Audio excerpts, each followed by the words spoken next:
Magandang araw mga kaibigan.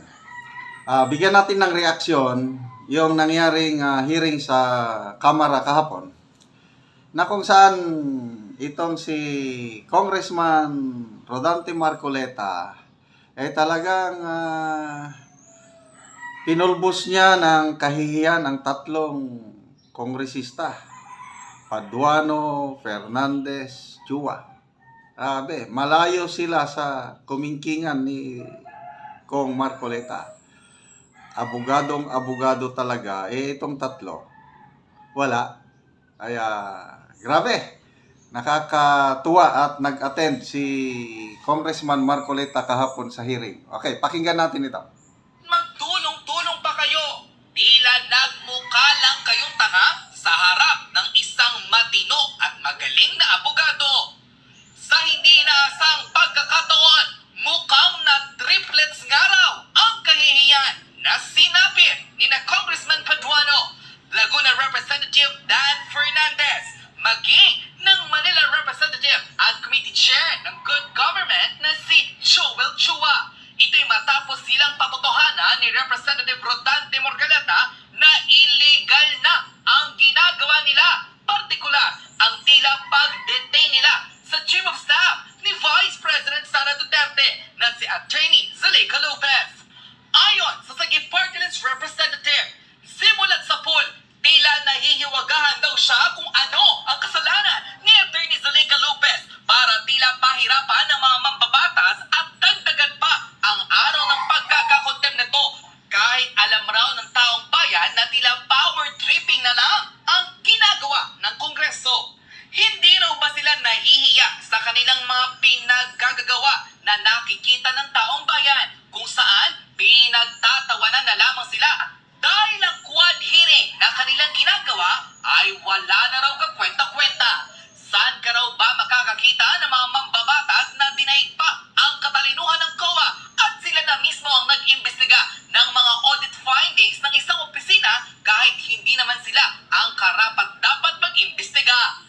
Dito'y hindi na nakasagot ang mga kapwa mambabatas ni Marcoleta, kabilang ang controversial congressman na si Paduano, Laguna Representative Dan Fernandez, maging ang committee chair ng Good Government na si Joel Chua, na nang mahuli ng kamera na hindi makasagot kay Marcoleta, tila humingi pa ng tulong sa mga kapwa nito kongresista.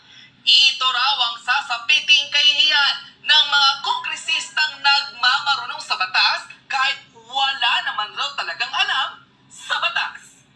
Narito at panoorin ang diretsahang pahayag ng Sagip Party List Representative na si Rodante Marcoleta kung saan sa hindi inaasang pagkakataon kahit nagtulong-tulong pa ang mga kapwa kongresista nito, hindi sila umubra sa galing at talino ng matinong abogado. Panoorin ang full video. In a compromise, Mr. Chair.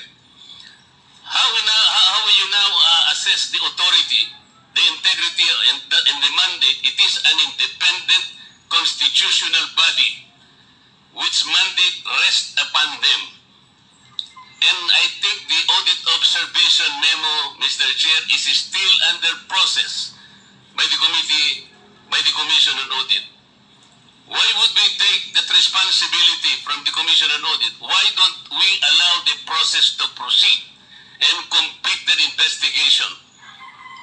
I am raising a constitutional issue before this committee, Mr. Chair. Yon, ang galing. Constitutional issue. Dito hindi nakasagot si Congressman Chua eh. Nag-ask a friend. Hindi siya abogado. Constitutional issue. Yung Commission on Audit is a constitutional body. Ito lang kuha ang may mandate na mag-audit.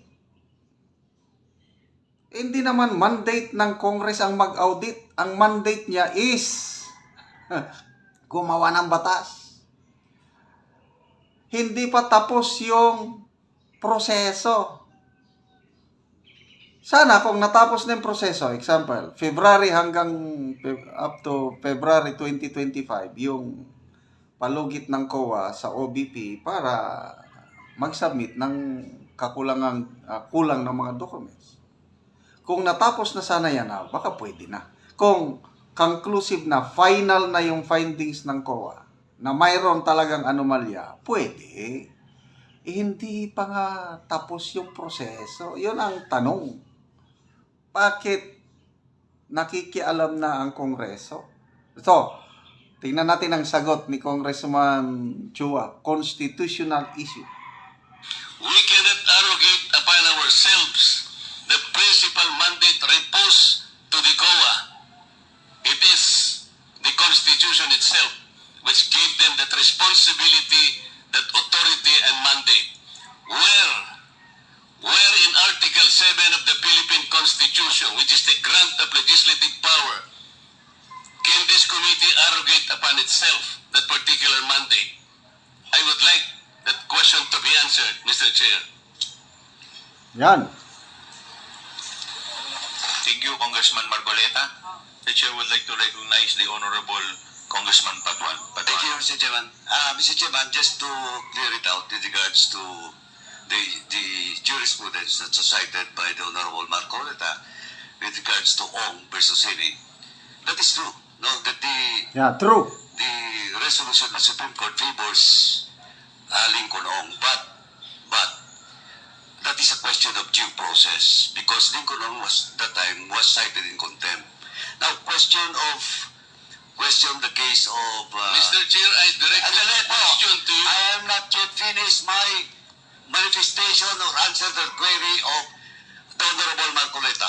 Mr. Chairman. Mr. Chair, Ito lamang po yun sa mga napag-usapan po. gusto ko lamang pong puntuhan Tama yun po. sapagkat ako po bilang isa, tinanggal po ako sa lahat ng aking committee. Hindi ko man lang po alam kung ano yung kasalanan ko. I was not even informed. The first element of due process is notice. I was not notified. What did I do wrong? Wala po. Pero pinagtatanggal po ako, tinanggap ko naman eh. Pero wala po due process. Yun, correct. Yung po ang gusto. Ang daming committee na either vice chairman si Congressman Marcoleta o kaya ordinary member, bigla lang tinanggal. O, nasaan ang due process? Ang first step pala is notice. Nagbigay pa sila ng notice. Wala. Is there due process? Grabe. Kung ipaintindi rin. Pati nga po yung membership ko sa Commission on Appointments na wala namang kinalaman dito sa gawain natin sa Kongreso, tinanggal din po ako ron. Meron po bang due process? Tingnan po ninyo yung ginawa niyang sulat. Point of order, Mr. Chairman, point of order. What is the point I of think, order, Mr. Congressman Chairman, the Fernandez? good gentleman is not under investigation in this committee, and we are investigating other matter. If he wanted to be investigating Mr. Chair, matter, I think, I Mr. Chairman, still this is not the have right the point floor, of Mr. order. Chair. I still have the floor, Mr. What is the point of order? Congressman Marcoleta, please suspend the recognize. 1 minute Pwede suspension mo bang declared by the pigilan Chair. ng isang nagsasalita? Yan. Grabe. Pasalamat tayo at meron tayong Congressman Marcoleta. Thank you, Mr. Chair. Before an action may be taken by the committee, may I know how the totality of evidence was evaluated that merited the contempt order by the chair? Congresswoman Castro. Mr. Chair, I'd like to Mr. Chair, may I'd I like to answer? apprise the scores, Mr. Chair, So, that in the case so of gusto niyo po ang in-acknowledge niyo, Mr. nire-recognize This Mr. Chair. is a point of information, Mr. Okay. Chair. This is something that has to do with the rights Congressman delivered Marcoleta. to people.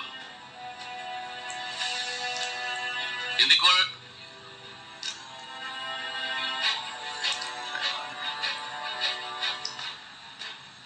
Congressman Marcoleta, let us, the Chair recognizes Congresswoman So, may I ask, Mr. Please Chair? proceed, Congresswoman Mr. Castro. Chair, may I ask the action of the committee first on my motion, Mr. Chair, before we We intervene? will rule on the motion first. Okay. Is there any second to the motion? Mr. Chair, may I be recognized? Duly seconded. Is there any objection? Mr. Chair, I was recognized earlier before any action may be taken by the court, by the chair. Why is it that I am not allowed to speak? Congressman Marcoleta, there is a pending motion. We just acted Yes, on the but pending before motion that first. motion can be taken up because this is about the liberty of an individual. may I be heard? Yes, you will be heard, Congressman Marcoleta. But So na yung pinag-uusapan yung extension ng pagka-detain ni Attorney Zulaika Lopez. From 5 days, ginawang 10 days. Kaya nirereklamo ni Congressman Marcoleta is nawalan na ng liberty.